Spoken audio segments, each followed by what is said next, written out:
Hello everyone, 7th class का math कर रहे थे हम लोग। आज हम लोग करेंगे linear equations in one variable. सबसे पहले समझते हैं इक्वेशंस क्या होता है, फिर हम समझेंगे वेरिएबल। हालांकि वेरिएबल क्या होते हैं ये आप पहले पढ़ रखे हैं, समझ रखा है आपने अलजेब्रिक एक्सप्रेशंस में, फिर भी आज एक बार फिर से रिवाइज करेंगे हम लोग। चलिए सबसे पहले समझते हैं इक्वेशन। इक्वेशन क्या होता है, जैसा कि आपको दिख रहा है इक्वल, इक्वेशन यानी इक्वल, इसमें ऐड है, इक्वल वर्ड भी इसमें एडिड है ऑलरेडी। चलिए देखते हैं। N equation is a mathematical statement. इतना तो पता है हमें कि इक्वेशन जो है वो मैथमेटिकल स्टेटमेंट होगा in which one expression is equal to another expression. Clear है।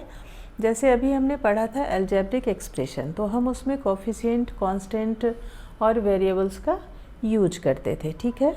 तो उसके ठीक बाद ये चैप्टर है, यानी वेरिएबल्स और कांस्टेंट, ये सब चीज़ें इसमें भी यूज होंगी। तो सबसे पहले है समझना ये कि एक्सप्रेशन है ना, हमने जैसे एक एक्सप्रेशन लिखा है, इधर मान लीजिए कि हमने लिख दिया 2x + 1 = 5, ठीक है। तो ये एक इक्वेशन है। कैसे इक्वेशन है, क्योंकि यहाँ पर दो एक्सप्रेशन है, एक एक्सप्रेशन ये है और दूसरा ये है, बीच में इक्वल टू का साइन है, ठीक है। तो हमने अभी क्या देखा कि इक्वेशन क्या होता है। An equation is a mathematical statement in which one expression is equal to another. मतलब यहाँ ऑलवेज दो एक्सप्रेशंस होंगे और बीच में इक्वल टू का साइन ज़रूर होगा। समझ गए। तो जैसे कि अगर मान लीजिए हमने यहाँ पे लिखा 2 + 3 = 5, ये भी एक इक्वेशन है। क्यों? क्योंकि एक एक्सप्रेशन इधर है और एक एक्सप्रेशन इधर है, बीच में इक्वल टू का साइन है।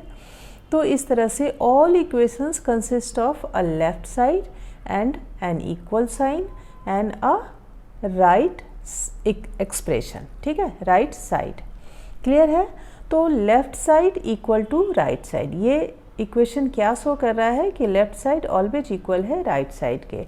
तो हमें तीन बातें ध्यान रखनी है कि इक्वेशन में हमेशा ही दो एक्सप्रेशंस होंगे, एक लेफ्ट साइड होगा और एक राइट साइड होगा और एक इक्वल साइन होगा, ठीक है। तो यहाँ जो हमने लिखा है 2 + 3, ये एक न्यूमेरिकल एक्सप्रेशन है, ये आपने पहले पढ़ रखा है। चूँकि हमने इसमें सिर्फ नंबर का यूज किया है, नंबर्स का यूज किया है, तो ये एक न्यूमेरिकल इक्वेशन कहलाएगा, ठीक है। यहाँ पे हमने एक वेरिएबल का यूज किया है, तो चूँकि एक वेरिएबल का यूज किया है तो वन वेरिएबल यहाँ पे लिखा है ना, तो ये हो गया इक्वेशंस इन वन वेरिएबल, ठीक है।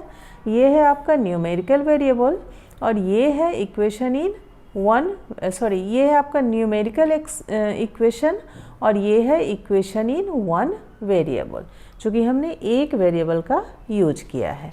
तो दो चीज़ें हमने समझ ली, इक्वेशन समझ लिया और इन वन इक्वेशन से इन वन वेरिएबल क्या होता है ये भी हमने समझ लिया। अब हमें समझना है लीनियर।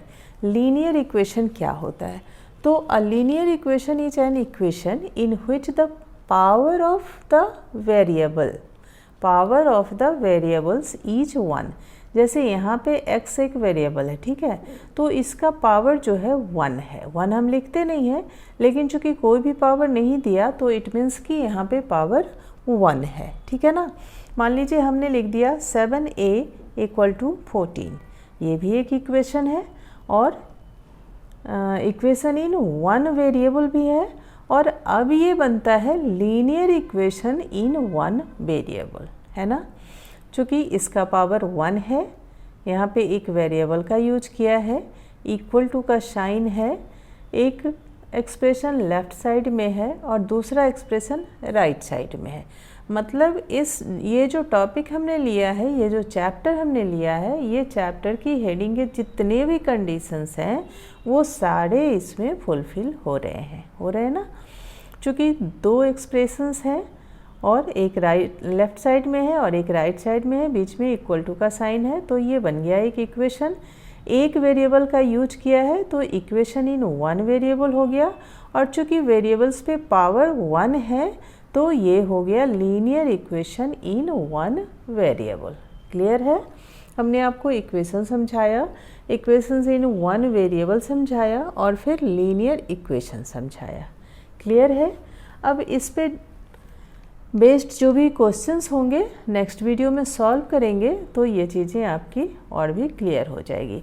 अच्छा, एक चीज़ मैं बता दूं कि इक्वेशंस जो हैं वो 1 वेरिएबल 2 वेरिएबल कितने भी वेरिएबल हो सकते हैं इक्वेशंस में, लेकिन अभी फ़िलहाल हमें इक्वेशंस इन 1 वेरिएबल ही पढ़ना है, इसलिए मैंने केवल 1 वेरिएबल के बारे में आपको बताया है।